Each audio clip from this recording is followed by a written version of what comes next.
Umaabot sa 400 piso ang kinikita ni Tatay Benji araw-araw sa kanyang pagtitinda ng gulay sa kahabaan ng Nagilian Road.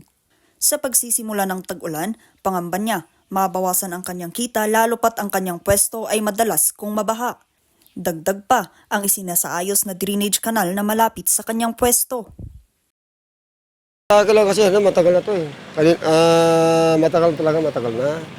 Pero sabi naman ni maraming tumitingin, ayusin nila, kaso lang. Naghihintay kami, wala pa naman.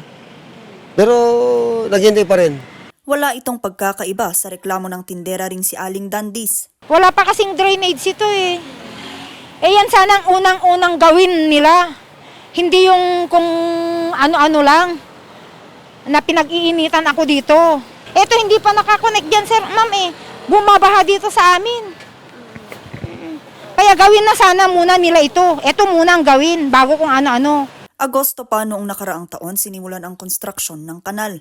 Pero dahil sa umano'y pagiging substandard ng pagkakagawa ng naunang kontraktor, kinailangang ma-terminate ang kanilang kontrata Enero nitong taon.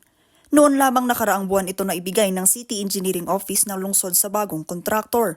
Meron na yan, na ibigay na namin sa isang bidder yan, he accepted it. Pero may proseso of getting, of course, yung kanilang mga dole certificate, yung kanilang mga papeles, ayusin nila. Tapos ongoing na yung, tapos ang binalik na namin lahat ng papeles dito sa implementing agency ulit, sa City Engineering Office, for them to give already the notice to proceed in the contract. So may hahabol yan before the big rainy season will come. Magiging balakid man ang pag-uulan, sinisigurado naman ng lungsod na matatapos na ito ngayong taon. Vanessa Bugtong para sa Luzon Headlines.